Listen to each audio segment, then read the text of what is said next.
ಗಂಗಾ, ನಾನು ಎತ್ತುಗಳನ್ನು ಕಟ್ಟಿ ಹುಲ್ಲನ್ನು ಹಾಕಿ ಬರುತ್ತೇನೆ. ನೀನು ಭೂಮಿ ತಾಯಿಗೆ ಪೂಜೆ ಮಾಡು. ಆಯ್ತು ಸ್ವಾಮಿ.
ಸುರಿದೇವಿ ಕುಂಭವೇಣಿ ಉದರದಿಂದ ಹರಿದು ಬಂದ ಅಂಬುಜಮುಖಿಯಂತೆ ವರ್ಣರಂಜಿತವಾಗಿ ಬೆಳೆದು ನಿಂತು ಈ ಬಡ ರೈತರಿಗೆ ಎಡೆ ಮಾಡಿ ಉಳಿಸಿದ ಮಹಾತಾಯಿ, ನಿನಗೆ ನನ್ನ ನಮಸ್ಕಾರಗಳು ತಾಯಿ.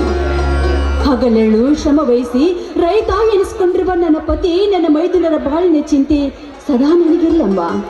ಇದು ನೀ ಕೊಟ್ಟ ಪೈರದಿಂದ ಸುಖದಿಂದ ಇರುವ ಈ ರೈತರ ನೈವೇದ್ಯವನ್ನ ಸ್ವೀಕರಿಸು ತಾಯಿ.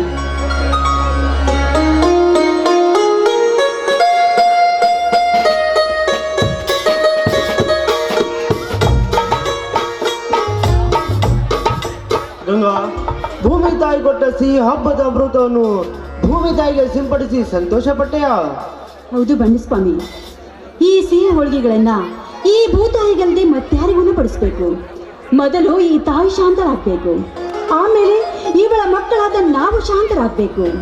ಭೂಮಿ ತಾಯಿ ಸೇವೆ ಮಾಡುತ್ತಿರುವ ನಾವೇ ಭಾಗ್ಯವಂತರಲ್ವೇನ್ರಿ? ರೀ ಮೊದಲು ದೇವರು ನಮಸ್ಕಾರ ಮಾಡಿ ಪ್ರಸಾದ ಸ್ವೀಕರಿಸಿ.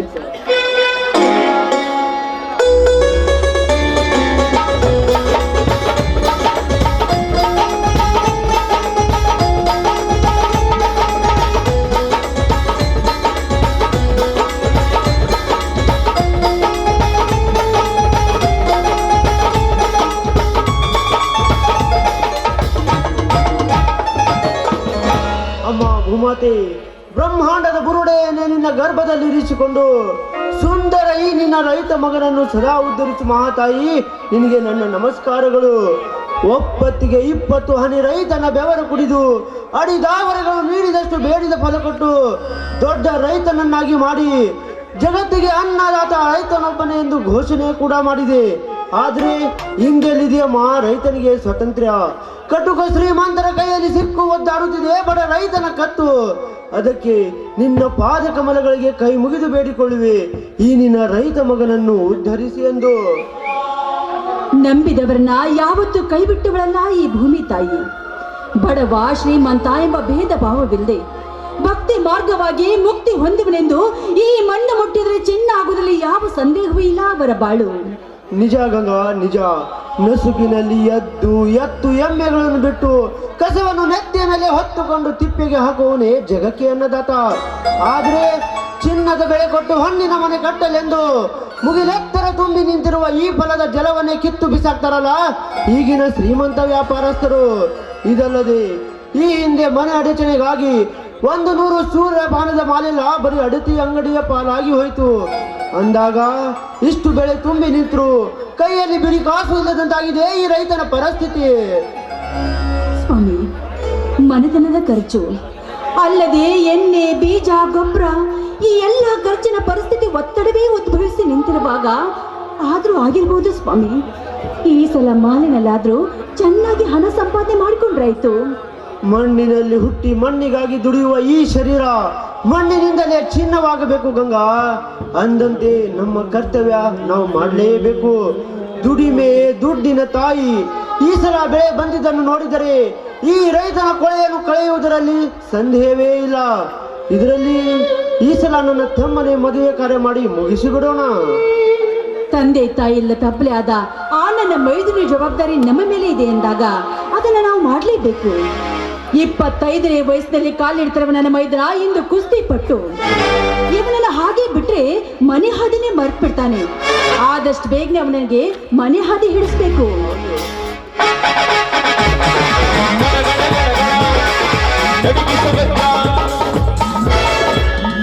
ಅಣ್ಣ, ಅತ್ತಿಗೆ ಈಗ ಬಂದೇನಪ್ಪ? ಹೌದಣ್ಣ, ಈಗಲೇ ಬಂದೆ.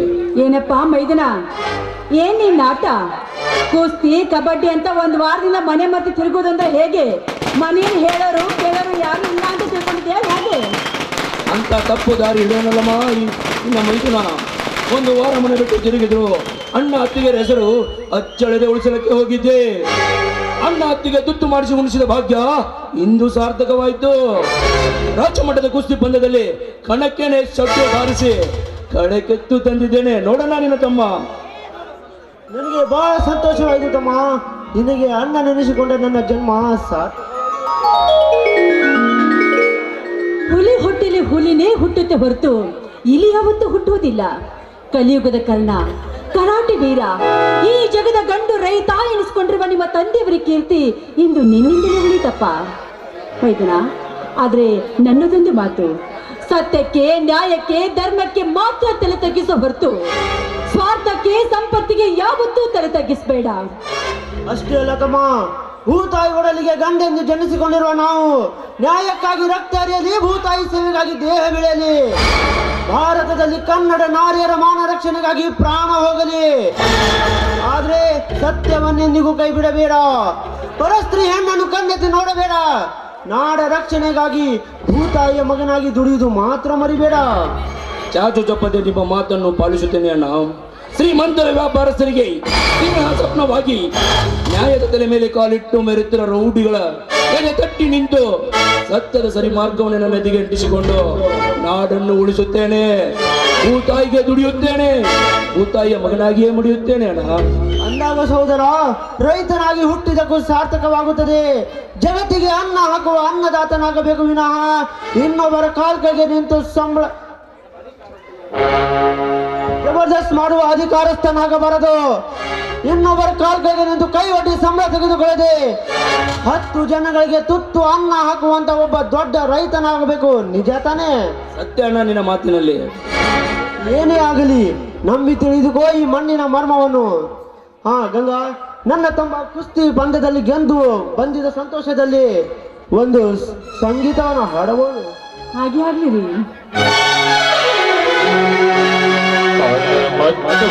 ನಮಗಾಗಿ ಬಂತು ನಮ್ಮ ಈ ಜೀವ ಒಂದಾಗಂತು, ಕಷ್ಟ ಸುಖವ ನೋಡೈವ ನಮ್ಮ ಬದುಕೈ ಜೊತೆಯಾಗಿದೆ.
ಗಂಗಾ, ನನ್ನ ತಮ್ಮ ಹಸಿದು ಬಂದಂತೆ ಕಾಣುತ್ತದೆ. ಅವನಿಗೆ ಭೂತಾಯಿ ಪ್ರಸಾದವನ್ನೆಲ್ಲ ಕೊಟ್ಟು ಬಿಡು, ಊಟ ಮಾಡಲಿ. ಹಾಗೆ ಆಗ್ಲಿ. ಬನ್ನಿಪ್ಪ, ಮೈದನ ಕೊಡ್ತೀನಿ. ಅಣ್ಣ, ನೀನು ಇರ್ಬೇಕಿತ್ತಲ್ಲ. ನಾನಿನ್ನು ಶೇಂಗಾ ಬೆಳೆಗೆ ನೀರು ಹಾಯಿಸಿ ಬರ್ತೀನಿ. ನೀನು ಊಟ ಮಾಡಿ ಮನೆಗೆ ಹೋಗು. ಹಾಗಾದ್ರೆ ಈ ಬುಟ್ಟಿ ನಾನು ಒಳಗಡೆ ತೆಗೆದುಕೊಂಡು ಹೋಗಲಿ. ಏನ್ರಿ, ಎಂತ ತುಂಟನಿದ್ದಾನ್ರಿ ನಮ್ಮ ಶಕ್ತಿ. ತುಂಟನಿದ್ದರು ಬಹದ್ದೂರ್ ಭಾಂಟನಿದ್ದಾರೆ ಗಂಗಾ. ನನ್ನ ತಮ್ಮ ಅತ್ತಿಗೆ ಎಂಬ ಮಮತೆಯ ಪದವನ್ನು ತನ್ನ ಹೃದಯದಲ್ಲಿಟ್ಟುಕೊಂಡು ಹೇಗೆ ಪೂಜಿಸುತ್ತಿದ್ದಾನೆ ನೋಡು.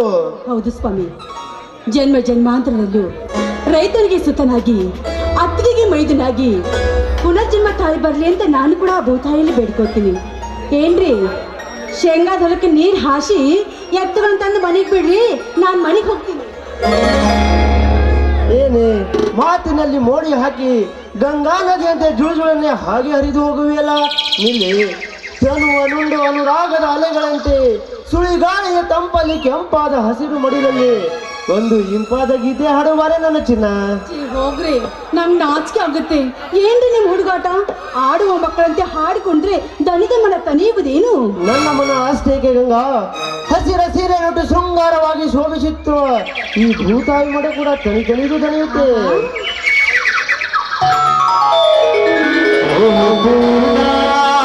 ಚಂದ್ರಿಕೆ ಅವನನ್ನ ಸನಿಹಾಕೆ ಶ್ರೀರಾಮನ ಜಾನಕಿ ನಾ ಕೊಡುವೆ ಸಿಹಿ ಕಾಣಿಕೆ.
ಜೀವನ ಪ್ರೀತಿಯ ಗಾಯನ ಈ ನಮ್ಮ ಜೀವನ ಪ್ರೀತಿಯ ಗಾಯನ ಈ ಪ್ರೇಮಿಗಳ ಮಧುರ ಮಿಲನ ಈ ಪ್ರೇಮಿಗಳ ಮಧುರ ಮಿಲನ ಮಧುರ ಮಿಲನ ಮಧುರ ಮಿಲನ.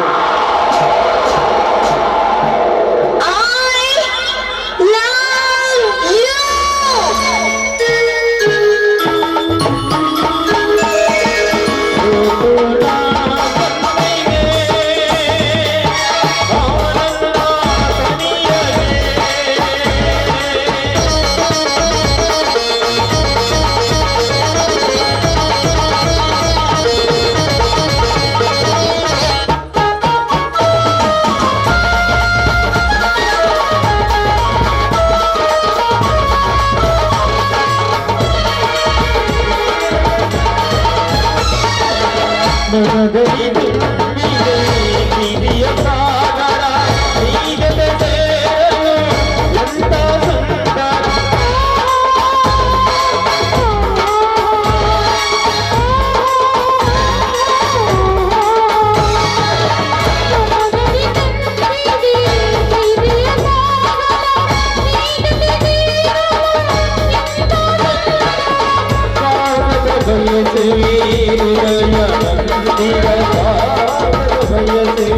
ಹೃದಯ ಮಂದಿರ ಈಜಪ ಸಂಗ ಅಭಿರತ ಮಧುರ ಅಭಿರತ ಮಧುರ ಅಭಿರತ ಮಧುರ.